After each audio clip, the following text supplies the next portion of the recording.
Hello friends, नमस्ते। और मैं स्मिता माथुर। मेरी यूट्यूब चैनल में आप लोग का बहुत बहुत स्वागत है। और आज मैं आप लोग के लिए कहानी लेके आई हूँ जिसका नाम है फूलों का गुच्छा। Happy Saturday morning.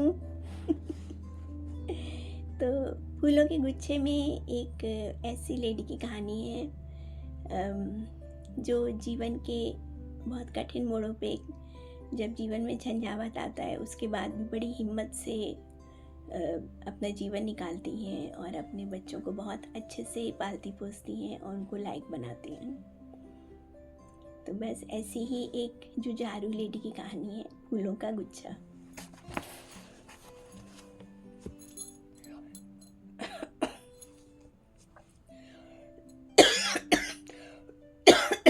सॉरी। आज पता नहीं क्यों उसे पति की बहुत याद आ रही है। बालकनी से आती धूप में वह अकेली मूड़ी पर बैठी है। काले घने डाई किए बॉब कट बाल, छोटी छोटी आंखें जिन पर सुनहरे फ्रेम का चश्मा चढ़ा था, कोमल सफेद स्किन और नाजुक सी नाक, पतले पतले होठों के पीछे कुछ छोटे छोटे से श्वेत दंत, लंबी दुबली पतली और स्मार्ट। उसे गुड लुकिंग की श्रेणी में ही रखा जा सकता है। सिल्क की प्रिंटेड मैरून साड़ी और दाहिने हाथ में बंधी नाजुक सी घड़ी। कितना लंबा समय हो गया उनको गए, 20-22 साल से भी ज्यादा। लंबे गोरे और हंसमुख व्यक्तित्व के धनी उसके पति, घर और ऑफिस दोनों के प्रति निष्ठावान।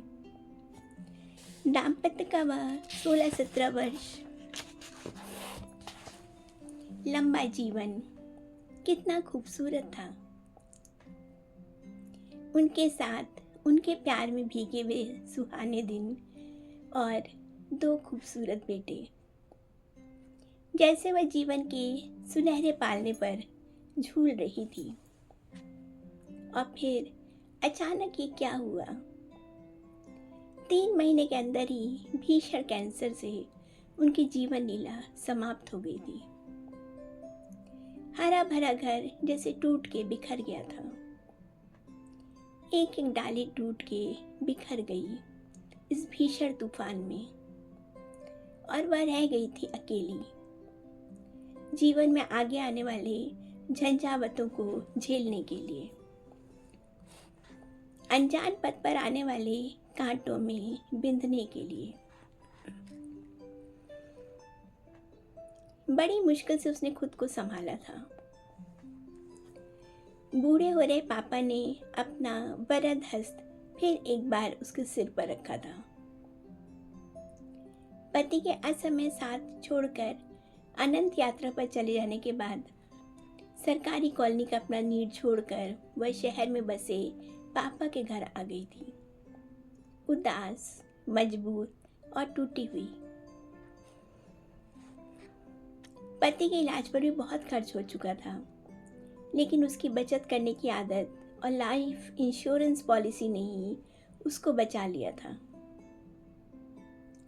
बड़े बेटे ने मन लगाकर पढ़ाई की और पहली बार में ही पीएमटी में सेलेक्ट हो गया। छोटा वाला बेटा अभी बहुत छोटा था, 6वीं में ही था, लेकिन वह भी दृढ़ता से भाई के नक्शे कदम पर ही चला और बायोटेक्नोलॉजी में बीटेक कर लिया। बड़े भाई के लिए तो कैंसर पीड़ितों के लिए बेहतर इलाज खोजना ही जीवन का उद्देश्य बन गया था। पिता को उसने असमय जाते देखा था तो कैंसर पर रिसर्च की थी उसने। दिल्ली में एम्स में जॉब करने के साथ साथ वह फेफड़ों के कैंसर पर रिसर्च कर रही टीम का हिस्सा बनने में सफल हो गया था। पति के असामयिक देहावसान के बाद उसने अनुकंपा नियुक्ति पर सालों तक नौकरी की। पति का सरकारी अफसर का ऊंचा दर्जा हुआ करता था, लेकिन समय की वक्र दृष्टि ने उसे बना दिया था उसी विभाग में एक अदना सी क्लर्क। वह अपनी पुरानी लूना पर एकदम घड़ी की सुइयों की नोक पर ऑफिस आती जाती, ऑफिस में मन लगाकर काम करती। वह किसी को कुछ ऐसा कहने का अवसर ही नहीं देना चाहती थी जिससे कि उसके स्वर्गवासी कर्तव्यनिष्ठ पति की प्रतिष्ठा पर कोई आ जाए। वह बेहद मन लगाकर मुस्तैदी से काम करती। पति के पुराने शुभ चिंतक मित्र और परिवार उसका पूरा ध्यान रखते और उसे शादी ब्याह और अन्य पार्टियों में पहले की भांति ही ससम्मान बुलाते।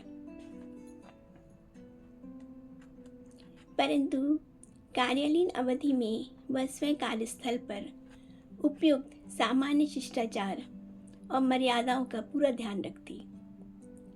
धीरे धीरे ऑफिस में कुछ सहेलियां भी बन गई थी। लेकिन अब जीवन के छठे दशक में बेटे ने उसे रिटायरमेंट दिलवा दिया था।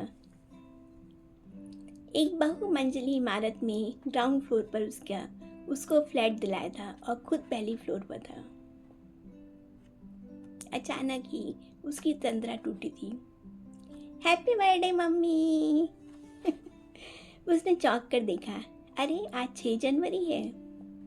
उसे तो अपना बर्थडे याद ही नहीं था। हाथों में वही पीले गुलाब का गुच्छा लिए उसका बेटा मुस्कुरा रहा था। उसे 35-40 साल पुरानी अपने पति की छवि याद आ गई। उसका बेटा भी बिल्कुल पिता की तरह ही लंबा पतला गोरा और खूबसूरत निकला था। उसके पार्श्व में खड़ी खूबसूरत नाजुक सी बहू ने उसकी गोदी में नन्हे से पोते को डाल दिया। उसके बसंती रंग के गर्म सूट में उसका भोला चेहरा बहुत खिल रहा था नन्हे से पोते का। बहू ने हंसते हुए कहा, हैप्पी बर्थडे दादी माँ। और उसने भींच कर नन्हे से पोते को गले लगा लिया। तपते से दिल को जैसे ठंडक मिल गई। क्या उसके प्यारे पति ही इस नन्हे से फूल के रूप में उसके पास आ गए हैं? और 2 बूंद आंसू उसकी आंखों से छलक गए।